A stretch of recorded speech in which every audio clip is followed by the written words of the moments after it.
Hello and welcome to Pixel Spank. I'm Danny. And I'm Beta Ray Ben. And today we're going to be talking to you about our first impressions of Monster Hunter 4 Ultimate. So, what do you think, Ben? Are you enjoying it? I am firmly entrenched in the hunter lifestyle at this point. It seems to be all I do. I get up, I eat a meal, I go on a quest, I start playing Monster Hunter. I don't know where real life ends and Monster Hunter begins. You start a quest and then you play Monster Hunter? Yeah. Okay. I'm all over this shop. Right now, I feel like I should be tending to my felines, my pelicos, or whatever they're called. It is all I want to be doing at the moment. So, we both have a history with the Monster Hunter series. Yeah, you started long before me. I started with the PlayStation 2 version. And then I played the PSP games. You had a flirtation with the PSP. I have a fond memory of you playing the PS2 game. Because Yeah. you brought it when we were out, and you were like, oh, I got this game, Monster Hunter. I was like, what? Monster Hunter? That sounds dumb. This is a pretty stupid name. Yeah, but it's incredible, isn't it? Yeah, and you started playing it.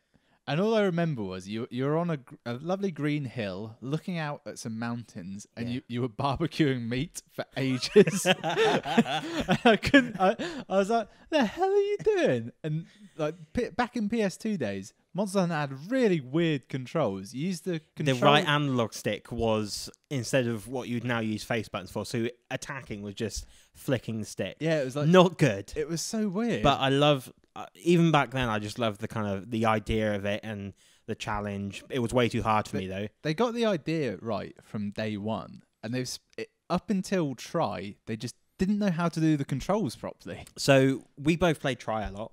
Yeah. And then we played, Monster Hunter 3 Ultimate on both the 3DS and Wii U. the Wii U. And now we have Monster Hunter 4 Ultimate. And already, like you said, it's got its hooks into me. So what do you think they've changed with this game, and what is it that they've kept the same that you like? The main change for me is in the single player, they've just really enhanced the story. They haven't added like more depth or anything, but there's a lot of movement to it. You're part of a caravan, and you're traveling with them. You're their hunter. You're making it better for them. They're making it better for you. It's a symbiotic relationship. You go into new places. Yeah, that's a big change with this game in the series. Previously, you've just been stuck in one. You have the village that you're the hunter for, or the. Yeah, and when it was the village, and you'd go out to these places like the volcano, the tundra, and etc. You knew you were going far away. You had to get there by airship, but they never really gave any kind of feel for it. But now you're going to these villages that are in these places, so it makes the whole hunting thing more realistic, because you get to a village and they're like, well, we want to help build your boat, but our mines are infested with giant spiders. You go and kill the spider, we'll build your boat. Great. Whereas before, you'd be in the village and someone would say, oh, it's urgent. Our princess has been captured by a devil yo in a desert 10,000 miles away. Go and deal with that. And you'd be like, what? Yeah. The Gen Moran's attacking. We're on an island. Exactly. But so a thing that I've noticed with this game already is that it's, at least in my opinion, a little bit easier to get into. It moves a little bit faster paced. There's a little bit less of you still do quests, where you just pick up eggs and then transport them back. Yeah, there's a little bit less of that, and it kind of tells you what you need to be doing. And also, I think the fights are actually slightly easier so far. I don't know if I'd say the fights were easier. I noticed that it takes a lot longer before you're fighting your first big monster, which is normally the Great Jaggy. Mm. Traditionally, in Try, I seem to remember, first quest is mushrooms, second quest I think is ore, then you fight in Little Jaggy or Jaggier, I forget which one exactly, and then you're doing Great Jaggy. It's like the fourth or fifth one along. In this, it feels like it took a lot longer to get there, but you could have got there sooner if you wanted. It was kind of up to you. Plus, they give you like 20 tutorial quests for each weapon if you want to do them. I did 1 or 2. So that brings me to the next thing. They've added a couple new weapons. You've been using, what is it, the charge blade? Yeah, so funnily enough, the 2 new weapons, in Try, they added the switch axe, which was my main weapon. And now in this, they've added the charge blade and the insect glaive. And they're my 2 main weapons. Charge blade more than the insect glaive. And I really like them. They're different without being too out there. I know what I'm doing roughly. The charge blade in particular is my favourite, which is sword and big shield, and then it switches into an axe. I like axes, as you can tell. Who doesn't like a good axe? Well, you apparently. Well, I've been go maining hammer. hammers since the early days of Monster Hunter. It's just the way I am. See, for me, the hammer is one of those weapons. I'm like, well, you don't need 2 hammer users. No, but you do You're want the one. hammer. Yeah, you do want one in your team because they're breaking, the head of the monster and they're stunning the monsters. Yeah, it's a niche that only really the hammer could fill. Although with a charge blade and an impact vial, you can actually stun monsters with it. Yeah, but I don't think it quite replaces. No, it's not need as good for a as the hammer. hammer. No, like if I'm going into a quest, you're on hammer, I'm on charge blade. I'm not getting in your way on that monster head. You deal with that. I'll go cut its tail off. I'll clip its wings. I'll ride it. Maybe. So, what do you think of some of the new monsters? Because they've added quite a significant amount for this game, at least so far. From what I've seen, we've both. I don't know how many hours I've put in actually. Well, you put in 11 hours.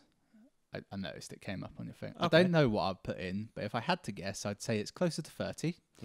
I have been morning, noon, and nighting this game. So far, but you've seen. I think right from the offset, you see quite a variation. Yeah, there's a huge range of monsters, particularly compared to 3 or Try, where it felt a lot more of them were sort of wyvern and dragon based. In this, I feel like they've gone for like a great range of monsters. So you're seeing them based on insects and snakes and sharks more, and then obviously you've got your wyverns in there and your sort of dinosaur looking ones, which I can't get enough dinosaurs, quite frankly. So I think there's also a slight change to like a lot of insect ones, like the in fact I can't remember the name of it. It looks like a giant. Oh no, I was thinking the other one. The like a spider one, Nausicaa, something like that. But and that kind of changes up the gameplay. And another feature of this game, as opposed to other ones, is that there's a bit more verticality to it. Yeah, so the stages have different. It's probably levels. the main thing they've added is that there's sort of 2 level stages. So there's like a tree canopy or a spider web you stand on. Plus there's a lot more climbing and sort of jumping around. And this awesome new thing, which you can kind of run off ledges, and it looks particularly cool with a hammer, and you attack as you kind of fall through the air. I can confirm it looks cool with every weapon. And then they've also added that other new feature where if you jump off a ledge, you can climb onto a monster and attack them whilst you're on their back. Yeah, so when I heard about this, I thought, this is going to be a bit overpowered, or it's going to be, alright, so it's kind of going to be more like Shadows of the Colossus or Dragon's Dogma, to name a more modern one. But no, it's kind of like its own system that sort of goes hand in hand with stunning or putting a monster to sleep or trapping, where when you grapple onto a monster, it brings up that little bar at the bottom. You have to hold on when it's shaking you off, and then you attack it with your carving knife, which is a nice little touch I like.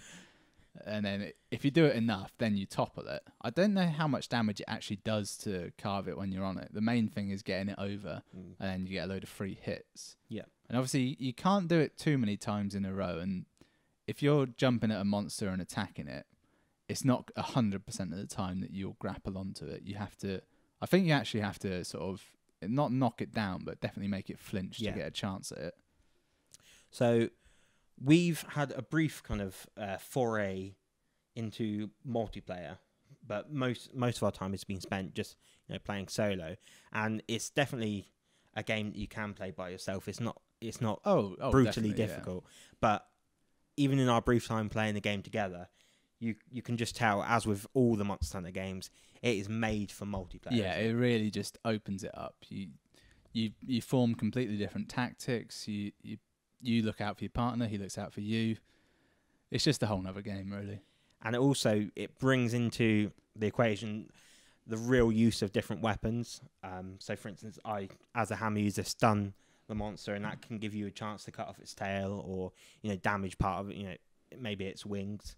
And if you're using gunner skills like the bow and arrow or the light gun, heavy bow gun, really you have to be bloody good to use them in single player. But in multiplayer, obviously the Blade Master's taking the brunt of the action, so you can stand back a bit, you can snipe and such. But it's brilliant having a gunner on your team. Oh yeah. If you're going multiplayer, you're in an online lobby, Your 3 Blade Masters, that gunner shows up, you think, we're quids in. He's going to be the man. Sometimes they're not. Sometimes they're rubbish. They shoot you in the back a lot. But most of the time, they're awesome. Unlike longsword users, can't stand them. Yeah, they're tripping everyone up. So far, we're really enjoying the game. We want to hear, are you playing this game? What weapon are you using? We want to, we want to figure out what people are thinking about this game. So get in touch, leave a comment. Who is using a gun lance is what I want to know. You can have a gun, you can have a lance. Why a gun lance? Best of both worlds? Worst of both. So remember to leave a comment, like the video, and subscribe to the channel.